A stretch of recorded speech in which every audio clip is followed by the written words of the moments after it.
Then nagkatrabaho, bumalik sa pangangalapati sir eh. Paghilig talaga, hindi mo maiwan-iwanan na lang eh. Every season sir, nandun ang pangalan ko sir. Walang season na hindi nakita yung pangalan ko.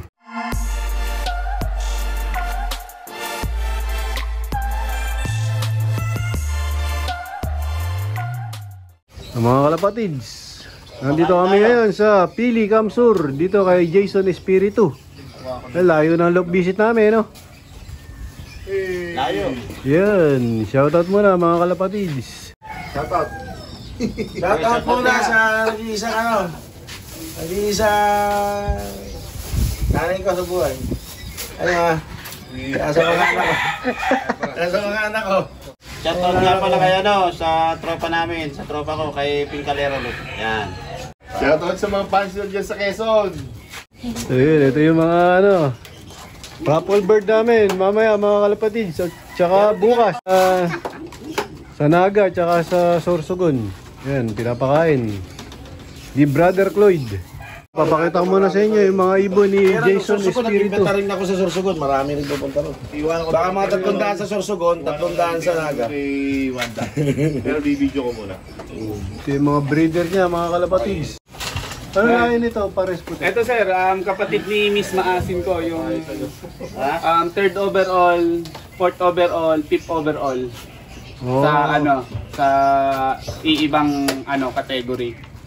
Ang full sibling niya talaga sir is gray cell, pero naglabas siya ng white, kiniping ng tropa. Nung birthday ko, rinigalo sa akin kasi naghati-hatian kami ng co-breeding kami sir. Tapos kumanak. Bali makikita mo yan dyan sir sa loob, nakapaskil.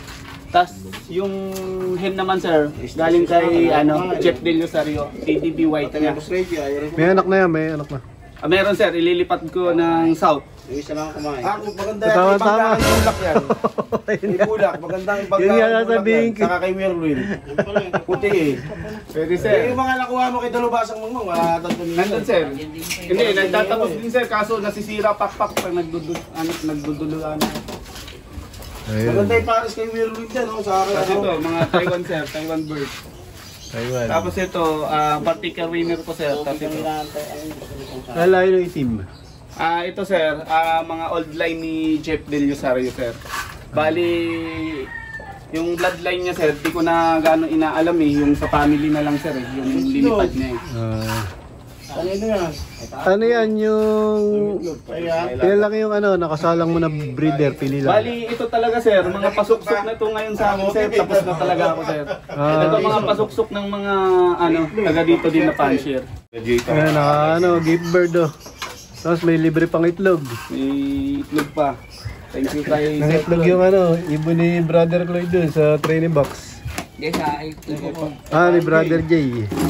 Magaling talaga ito kay JD Lapos, May gift bird din oh. Ako nga niya dyan. Kasi nangingitlog eh. Wala niya, Merwe. Cloyd, hen ba to?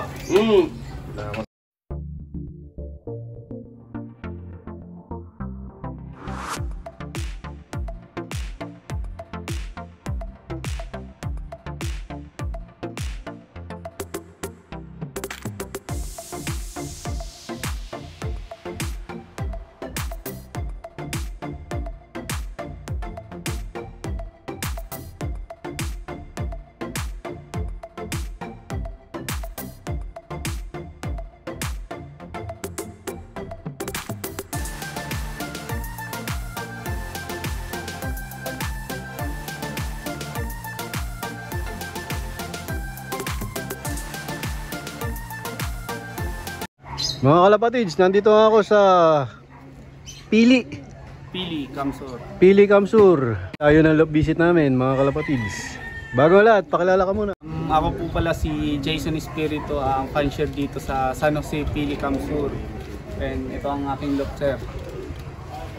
Bali bagong lipat ka dito? Bagong lipat sir, mga magpo 4 months po.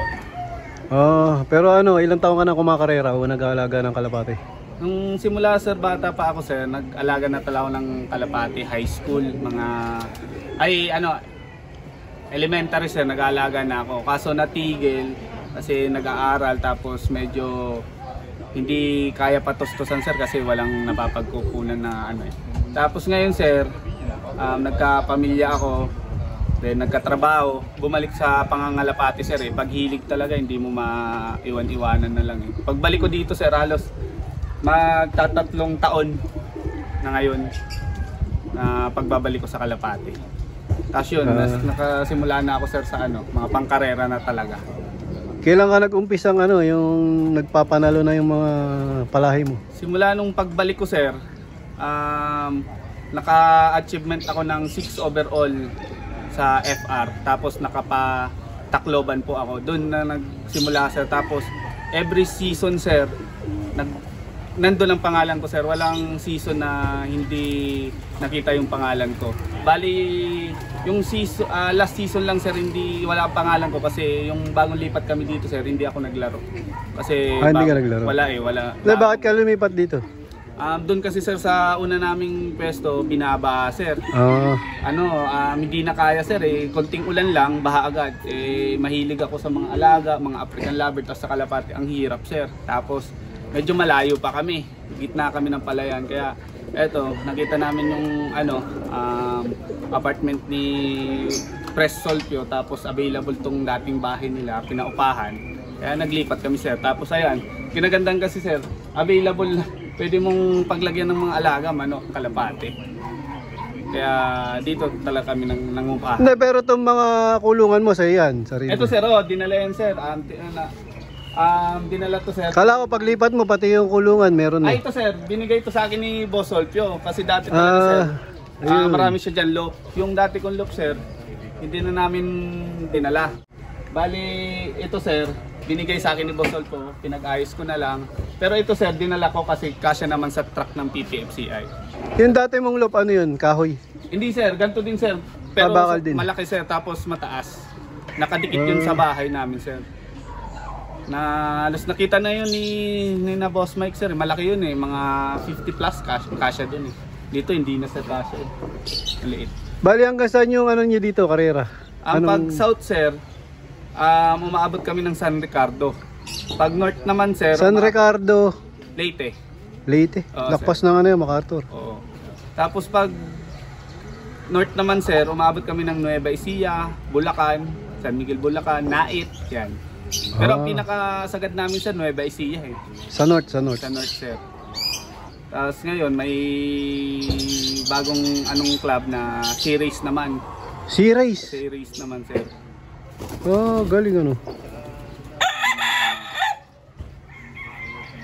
Bali anong mga bloodline yung alaga mo dito? Bali ang hawak ko dito talaga sir is yung pinaka-oddline ni Jeff Del Rosario.